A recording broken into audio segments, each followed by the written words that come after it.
said, the aircraft is able to do all the missions, and it was designed for that. But when you're in the aircraft, you know that already, a lot of sensors, radar, optronics, weapons that are able as well to provide information to the pilot, and all the information are gathered in the core computer. So you don't have to share by yourself or to merge by yourself information. The aircraft is doing it by itself. And even more, we have a specific display on the right. The first look on it, you can really quickly understand the picture, but a lot of information, shape, colors, on the display, and I can see, for example, here, this is two aircraft, two Mirage 2000, main target, secondary target. On the white, it's targeted by my wingman, cross, it's fired, a little square, it's the first to kill target of my wingman, etc., etc. Here is the more minimum about range, the range of the enemy, because I know that, it's in the library. And you can see my wingman is green, it's identification friendly. You have a yellow is inside my aircraft, coming from my aircraft radar, for example. In white, it's from externally. The track in red, dangerous, enemy, etc., etc.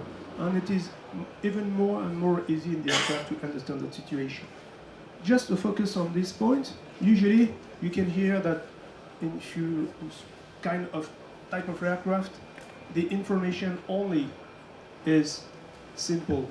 But when you can see here across around the aircraft, it is not a matching of the display, that is a matching of all the information. And for example, here a missile is flying to this target, and the missile is taking the benefit of the best quality track the aircraft is capable to. So it can be radar, or just second after it will be the FSO, for example, you know. But you don't care about that. The aircraft is doing it by itself, and the pilot knows that all information are merged on only one single display. Okay, this is a tactical display in front of the pilot. We have two main displays to fly the aircraft, and two separate lateral displays with a touch screen. Perhaps you have more explanation about that with the pilots. And the tactical display is this one, is collimated in front of the pilot as the head-up display. So you don't have to adapt your regard on the display. It's automatically and more easy for you. The philosophy, I said, we have a Swiss knife, but not a Swiss knife because we can use all the tools on the knife. And it's a lot of things to do for the pilot, because when you learn the aircraft, you need to learn air-to-air, you need to learn air-to-ground, rake emission, air-to-surface, etc. So it's a lot of things to learn, and it's like in the music. If you play a piano, and then if you play guitar, it's different. With the Rafale, you always play the same instrument, but the sound is different. So the same HOTAS control, the same cues in the hub, etc., etc. You only have to push a button on the aircraft is set from air to air to air to ground. But it's the same philosophy, so it's more easy to operate, and it's more easy to learn, and it's more simple to understand. And during the process of the upgrade of the aircraft, when we had a new capability, we follow this philosophy. So if you have a new capability, you will use the same logic. Change the target on the right, change the group on the left, etc. You can see my thumb is moving because it's like piano. And so it's easy, perhaps you play music. One pillar of the F4 is the connectivity. Perhaps you already know that. And here is a picture of different connectivity we can have in the aircraft. We collect and we share information on the external links, which are L16s, and we have as well an internal, internal what we call IFDL, which is inter-flight data link between the Rafales themselves. And this communication is able to be interoperable with all the systems. That can be ground radars, ground C2, air C2. It can be the DACAS as well for the ground forces. It can be the imagery sharing when you're performing a recce mission, for example, etc., etc. And it's a really layered secured connectivity. So you can share a lot with the aircraft. About a major changing in the aircraft is because the air-to-air world is evolving every day, and each enemy is going to have stealth aircraft, long-range missiles, better radar, etc., etc. So the aircraft is evolving as well, and what we call usually the counter-stealth and the silent killer aircraft, the method is to share information thanks to data link and IFDL between the aircraft with passive or active sensors. For example, if you have a stealth aircraft in front of you, obviously it's difficult to detect. But as soon as it is shining, what we say is shining on you, you will hear the aircraft, you will share the information, merge the information, and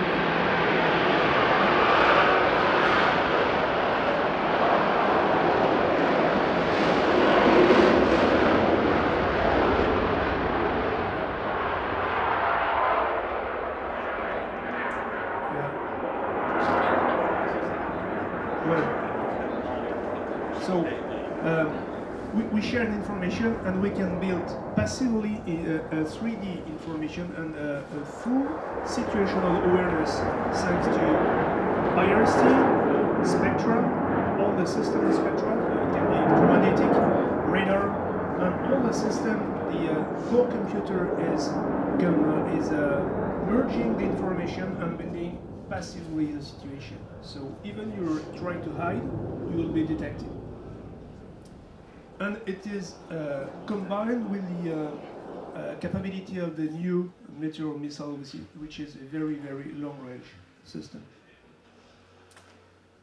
Speaking about the less permissive theaters, because if the air forces are stronger and stronger, the ground systems are less and less permissive. So we have a large panel of weapons from cruise missiles to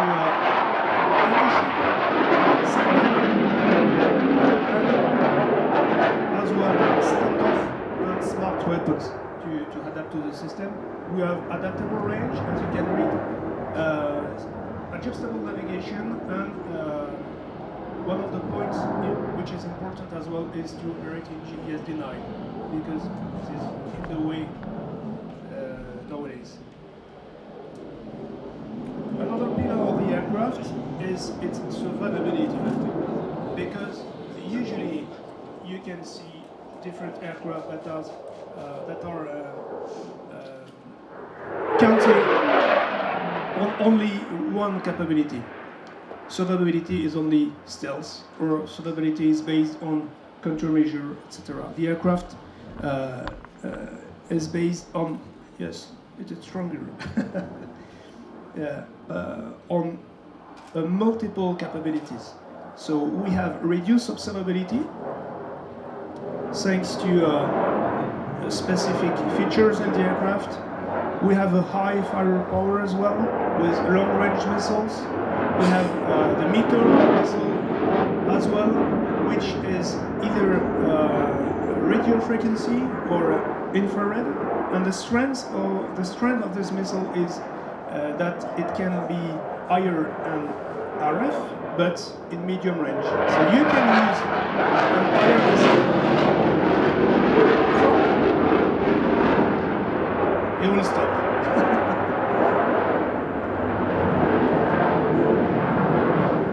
It's disturbing the presentation.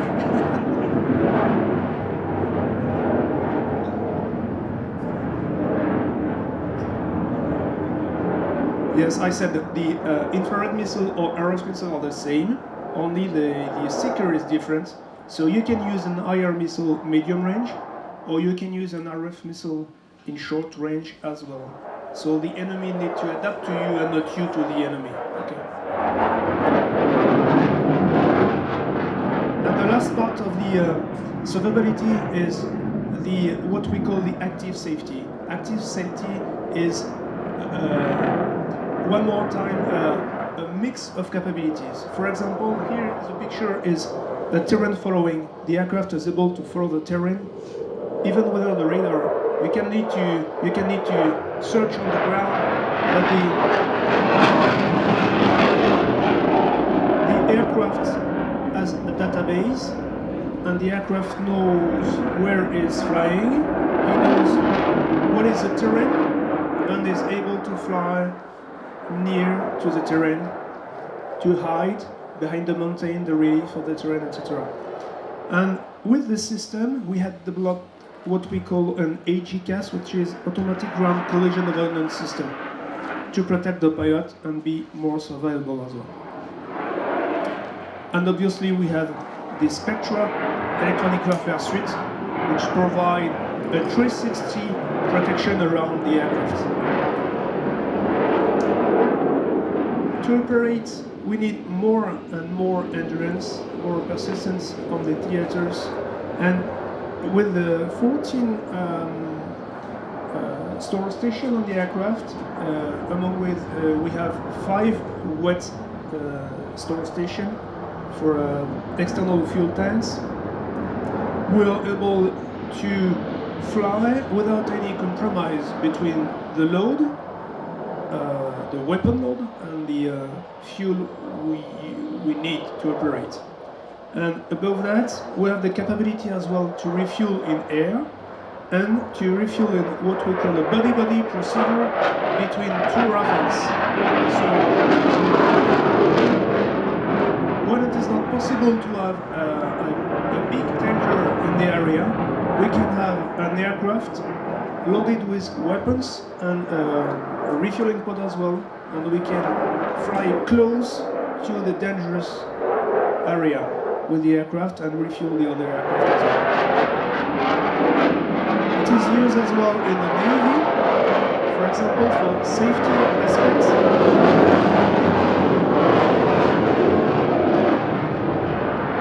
It's more and more difficult. And it is often used and daily used in the Navy when they are operating from the carrier, and we always have refuel our aircraft in alert, on the deck, or in the air. Just come back on this. Sometimes you can see the aircraft is not so able to fly far away from its airbase.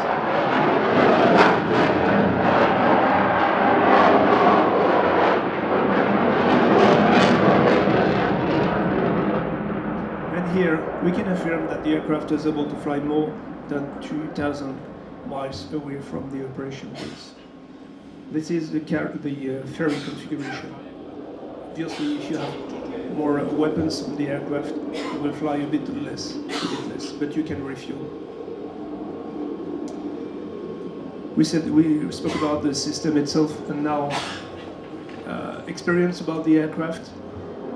You can see on the top left we have all the exercise, type of the exercise the aircraft is used to do. You can see the flag exercise, the tactical leadership program, and on the right is an illustration of what type of aircraft we are playing with or against for exercise, for example. And you can see that the aircraft is among the best aircraft in the world. On the bottom left, you can see a Rafale on a US carrier. You know, the Rafale is the only aircraft authorized to operate on a US carrier. Just a little focus on the flight hour of the aircraft. We are reaching 350,000 flight hour total on the aircraft, and we are above 40,000 in operation. And that is because the aircraft is very, very available. And for example, we had the evaluation of the Rafale in Finland last January, and we had 2 aircraft with 100% sorties performed, and all the testing points realized correctly. This is a little focus on the training to minimize the cost. We entered already in the live virtual and constructive training, already operated in France, in the Mont-de-Marsan Air Warfare Center. And you can see here a description of the panel we have to operate. It's on the bottom left, what we call the Rafale role player, which is a simple display of the Rafale, but a full system inside the computer. This is a virtual system. On the top left, this is the LVC, what we call a DMOC, for a distributive mission operations center. On the right, the live, and on the top right, on the bottom right, the full mission simulator. And this is already integrated in the aircraft, and it will be upgraded with what we call the embedded training system for the next generation aircraft, which is called the F4 standard. The aircraft is, as I said, designed to operate everywhere. You know, the French Air Force, or in the French Air Force, the aircraft is operated whatever the situation. We demonstrated in the last January that the aircraft is ready to operate in Finland, in a cold soak operation, because the aircraft is designed to operate in harsh environments, carrier deserts, or rainy countries, as you can see on the picture. In the design itself, because this is the benefit of the needs of the Navy, the aircraft is maintained operational using a very small footprint with not so much people, because on the French carrier there is not so much people operating. So the aircraft is operated with only few technicians, with a minimum GSE, and it is a modular aircraft. So it's all on the aircraft is plug and play and quickly done by the engineers. We have as well an embedded maintenance system and an improved accessibility, because you know it is not necessary to remove the canopy to change the seat. You only have to have a crane and remove the seat and place another one, and let's go.